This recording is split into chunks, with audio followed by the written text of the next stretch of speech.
Básicamente mi línea principal de investigación está en neurociencia social y cognitiva, es decir, la base neural que nos permite conocer el mundo que nos rodea con respecto a lo cognitivo y la base neural que nos permite a nosotros interactuar con otros seres humanos. El ser humano es un ser social, básicamente, y hemos desarrollado semejante complejidad en las interacciones que tenemos que necesariamente tenemos que tener un cerebro que nos permita tener un montón de funciones que justamente permiten que socialicemos de manera prudente y saludable. Y digo esto porque parte de nuestras investigaciones en el laboratorio de neurociencia social y neuropsiquiatría tienen que ver justamente con la alteración de estas funciones sociales y cognitivas. Entonces, comprendiendo las alteraciones, podemos comprender mucho sobre el cerebro normal. Básicamente, las líneas de investigación principales tienen que ver con toma de decisiones, empatía, cognición moral.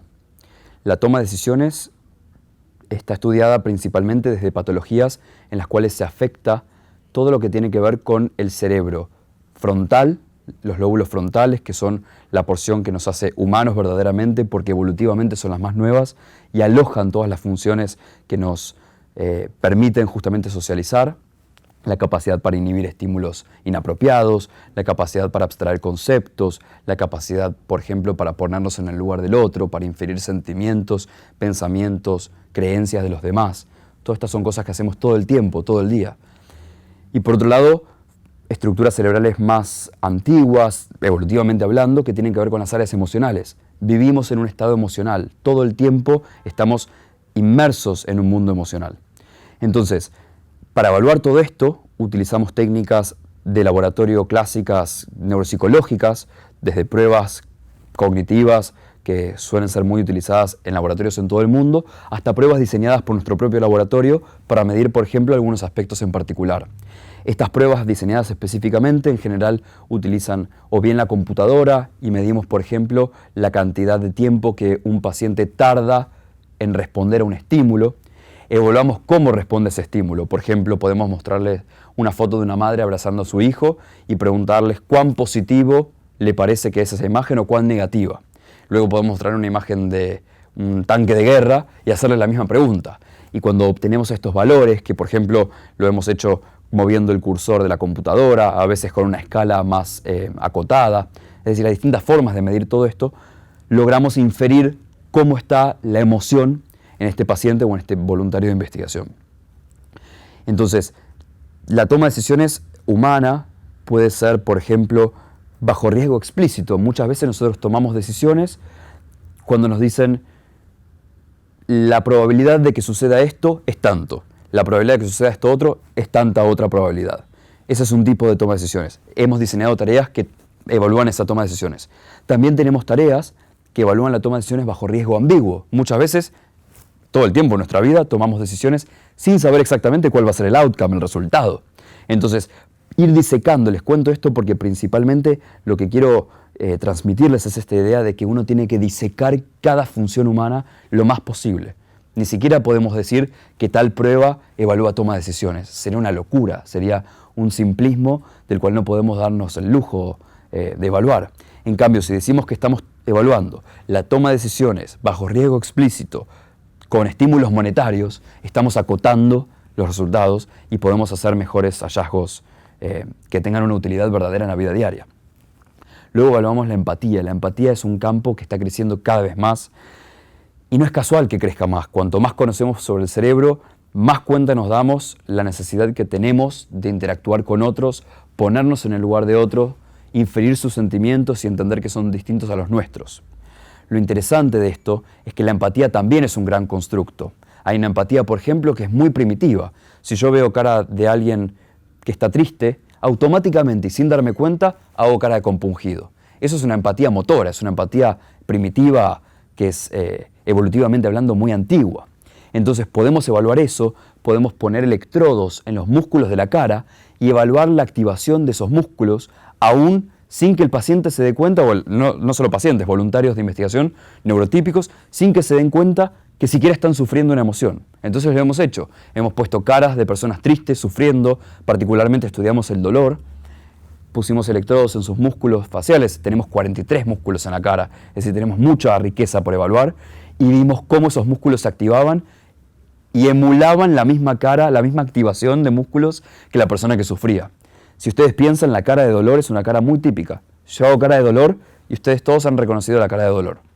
En cambio, hay distintas emociones que son más complejas. Por ejemplo, una emoción que a mí me encanta porque tiene un nombre en alemán es el Schadenfreude. Y se las digo simplemente porque es muy compleja. Es el regocijo, ponerse feliz cuando a alguien le va mal. Eso es algo humano. Poder estudiar eso también depende de crear estímulos muy particulares. Entonces, ¿cómo investigamos este tipo de emociones bien complejas? Emociones que llamamos secundarias porque son emociones con un rol social, no son las básicas que ya había descrito Darwin con los animales. Generamos videos, generamos situaciones con videos. Entonces, contratamos actores y los filmamos, por ejemplo, alegrándose porque alguien se cortó un dedo. Entonces, le pedimos a los pacientes o a los voluntarios neurotípicos que puntúen, por ejemplo, cuánto dolor cree que está sintiendo la persona que se cortó el dedo, pero a la vez cuánta felicidad cree que está sufriendo, o no sufriendo, regocijándose la otra persona. Entonces, con todas estas técnicas vamos accediendo a distintos aspectos de la empatía. Y el tercer punto que les mencioné, que es uno de los puntos principales del laboratorio, es la cognición moral. Y la cognición moral es esta capacidad tan humana que tenemos de distinguir qué está bien y qué está mal. Esto es algo que tenemos que hacer constantemente. Por ejemplo, estar en un autobús y no cederle el asiento a una persona mayor. Eso es un aprendizaje cultural. La única razón por la cual los seres humanos tenemos la capacidad de saber y sentir cierta culpa cuando no nos levantamos para ceder el lugar es porque tenemos un cerebro que reacciona frente a estos estímulos sociales y que tiene una carga moral. Nadie dice que está bien y está mal, se construye socioculturalmente hablando. Esa complejidad depende de nuestro cerebro, todo depende de nuestro cerebro. Entonces, poder evaluar cuáles son los circuitos que nos permiten a nosotros hacer esa evaluación, nos permite a su vez comprender muchas de las patologías que se caracterizan por una pérdida de la moral. Por ejemplo, un psicópata. Los psicópatas, cuando ven una persona sufriendo, no activan una matriz de estructuras en nuestro cerebro que sí se activan en una persona que no tiene psicopatía, que es lo que llamamos la matriz del dolor. Si yo en este momento me machuco un dedo con un martillo, se activa una red de estructuras que procesan el dolor en mi cerebro. Pero si ustedes, viéndome machucarme el dedo con un martillo, no tienen psicopatía, se activa la misma red de estructuras. Es decir, tenemos esa empatía. Ahora, esa persona que no genera ese tipo de respuesta normal, ¿puede tener la motivación para ayudar a alguien o va a generarle más conflicto y más dolor? Básicamente, el tipo de proceso que evalúa todo esto es el procesamiento moral.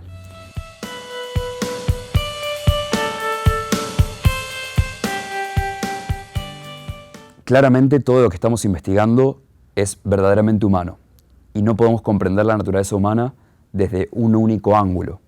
Entonces, las investigaciones que nosotros realizamos tienen una interdisciplinariedad y también un aspecto transdisciplinario en dos sentidos. El primero, desde la clínica médica. Nosotros evaluamos a los pacientes desde la neurología, la psiquiatría, la neuropsicología, la fonoaudiología, la musicoterapia, incluso danza terapia, se hacen evaluaciones sobre la capacidad de la fluidez del movimiento. Y desde el otro punto de vista, tiene que ver con campos académicos. Los campos académicos han impuesto límites arbitrarios sobre qué es filosofía, qué es teología, qué es neurociencias. Esos límites arbitrarios tenemos que romperlos y crear puentes justamente con este abordaje inter y transdisciplinario.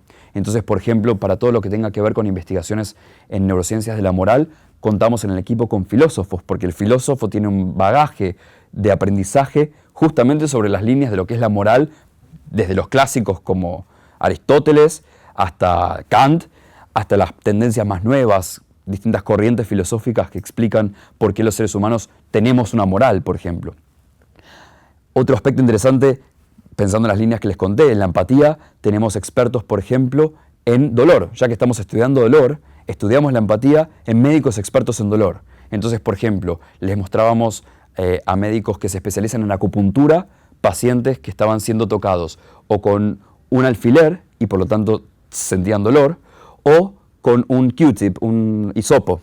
Entonces, el hisopo no genera dolor. Y lo que veíamos es que, por ejemplo, aprovechando este abordaje interdisciplinario, cuando evaluábamos a los especialistas en dolor, especialmente en acupuntura, que se dedicaban a la acupuntura, la activación de su cerebro frente al hisopo y al alfiler era la misma. En cambio, cuando poníamos a personas no expertas en dolor, tenían mucha más reacción frente al alfiler que frente al hisopo.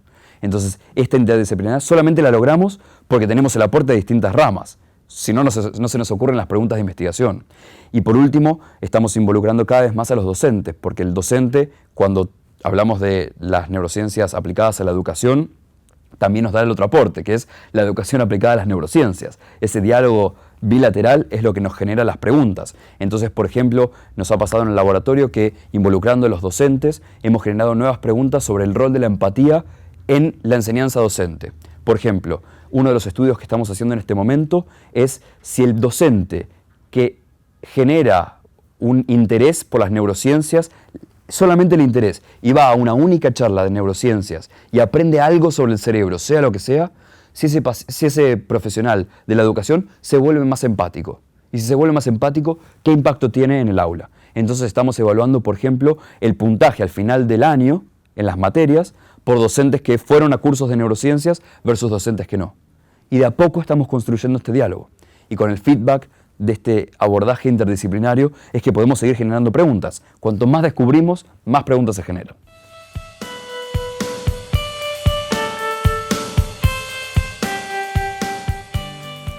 El desafío más importante de nuestras investigaciones en neurociencias aplicadas a la educación justamente es traducirlo al aula. Cómo trasladamos los hallazgos al aula sabiendo que cada aula es distinta, que cada docente es distinto y por sobre todo que cada alumno es un cerebro distinto. Entonces, lo primero que consideramos es que hay que ser muy cautelosos. Nosotros no podemos generar una contaminación de las neurociencias en el aula de manera arbitraria.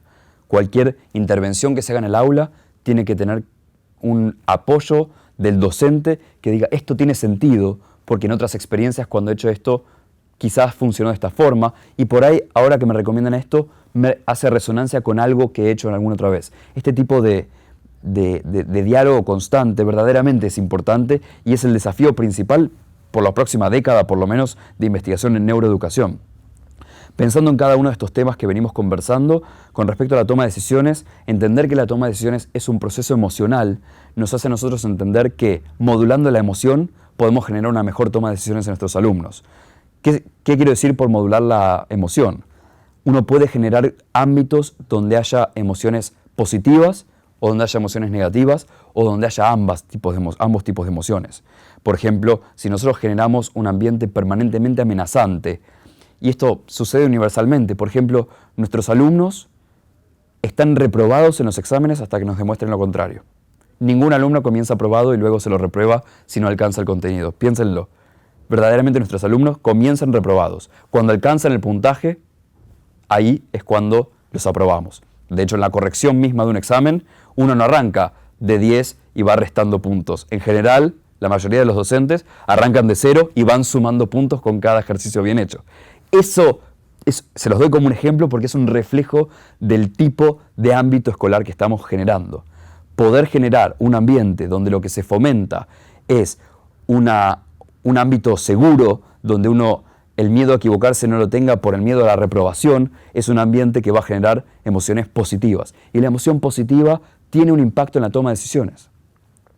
Generar trabajo en grupo y principalmente en grupos que tengan una verdadera diversidad. No hablo de ya una mujer y un varón, que es una diversidad en la cual todos estamos inmersos porque la mayoría de nosotros convivimos con personas de por lo menos 2 géneros, sino poder incluir, aun si es a través de videos, por ejemplo, con conexiones, ahora que el internet está tan difundido, poder conectarnos con escuelas de otros países y poder hacer interacciones con los chicos en vivo, con otros idiomas, otras culturas, o incluso hablando el mismo idioma, dentro de un mismo país, con distintas culturas, poder hacer ese tipo de intercambios genera empatía. Hoy hay estudios que demuestran que, por ejemplo, alumnos que participan en actividades comunitarias, ya sea filantropía o yendo a comedores para ayudar con distintas tareas sociales, tienen mejores puntajes al final de su carrera. Entonces, cuando uno se pregunta por qué estos alumnos están siendo más capaces de rendir mejor para los estándares del colegio que los alberga. Una de las formas de entender esto tiene que ver con la empatía. Quizás ese proceso que en un comedor estudiantil, en un comedor infantil, por ejemplo, se emergió, lo mismo se lleva al aula. Entonces, una persona, un alumno que hasta hace poco discriminaba cierto tipo de actos, por ahí dice ahora, no, quizás lo hace por algo que yo desconozco. Ese tipo de procesamientos son y apelan básicamente a las redes neurales de la empatía. Es muy fácil para mí decir esto desde un lado neurocientífico y es muy difícil para el docente pensar en estrategias que promuevan la empatía. Si tuviera la respuesta se las daría, pero no la tengo justamente porque aún nos falta interactuar más. Esa interacción lo que nos va a permitir es generar por lo menos hipótesis a priori, decir, bueno, quizás esto y esto funcione, porque alguna vez cuando hice esto, vi que Juancito dejó de hacer tal cosa. Llevarlo al laboratorio, evaluarlo con algunas medidas controladas, que en la ciencia es necesario porque si no, no sabemos por dónde viene el efecto, pero hacer eso y después volver al aula, y después volver al laboratorio. Ese diálogo constante, y yo soy muy insistente en esto, verdaderamente es lo que nos va a nosotros permitir trasladar lo que sabemos de neurociencias a la educación.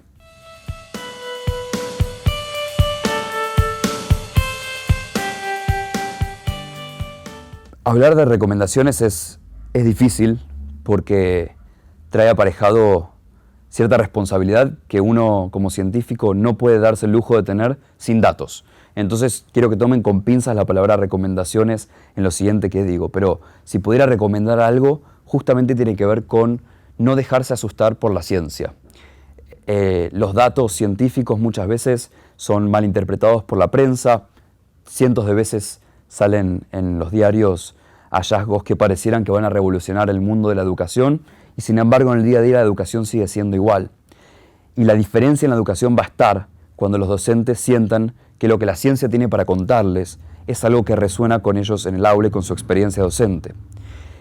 Si pensamos en algunos tips específicos, tienen que ver con lo que venimos conversando, generar un ambiente en el aula donde la emoción sea positiva y sea principalmente favorecedora de un aprendizaje significativo, justamente porque por la forma que funcionan las redes neurales, cuanto mayor es lo que nosotros llamamos el arousal, quizás la excitación desde lo emocional, mejor es la consolidación de los nuevos conceptos. Eso está demostrado.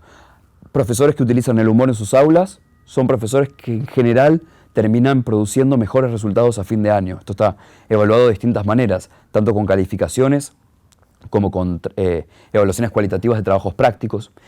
Y esto se los digo porque creo que uno de los tips más importantes que puedo darles desde la ciencia es que ustedes en el aula pueden ser experimentadores todo el tiempo. Ustedes tienen a nuestros alumnos en general entre 5 y 8 horas por día. Son una fuente riquísima de datos. Y ustedes pueden generar datos. Pueden llevar, por ejemplo, tabulaciones durante todo el año de los puntajes y ver cómo los puntajes de las evaluaciones van modificándose a medida que cambian las intervenciones en el aula. Quizás tienen 2 cursos y en los 2 tienen que enseñar el mismo tipo de contenido. En un curso lo hacen con un video y en otro lo hacen con una historia contada con un libro. Y luego se fijan cómo son las respuestas. Si ustedes ven que hay una tendencia a responder de manera con mejores puntajes en una intervención que en otra, eso empieza a guiarlos hacia cuál de las técnicas está siendo más efectiva. Entonces, si no puedo dejarles nada, lo que más me interesa dejarles es esta idea de que ustedes pueden ser científicos en el aula y que esos datos a nosotros nos van a servir muchísimo para después tener una guía hacia dónde reorientar nuestras propias líneas de investigación, nuestras propias ideas, porque esto pasa también en otros aspectos de la investigación neurocientífica. Muchísimos científicos con un bagaje en biología, con un entrenamiento incluso en bioquímica, generan preguntas complejísimas, pasan años de su vida estudiando una única proteína, hasta han ganado premios Nobel por una única proteína, que sin embargo cuando uno lo ve en la práctica clínica, en la medicina, no tiene mayor relevancia para los pacientes, no modifican un tratamiento, no modifican la calidad de vida. Si ustedes pueden pensar ese mismo tipo de ineficacia a veces de los resultados y los hallazgos científicos en el aula, se van a dar cuenta que un montón de los hallazgos que día a día se publican no tienen una mayor repercusión, porque esa repercusión tiene que venir de ustedes, de los docentes.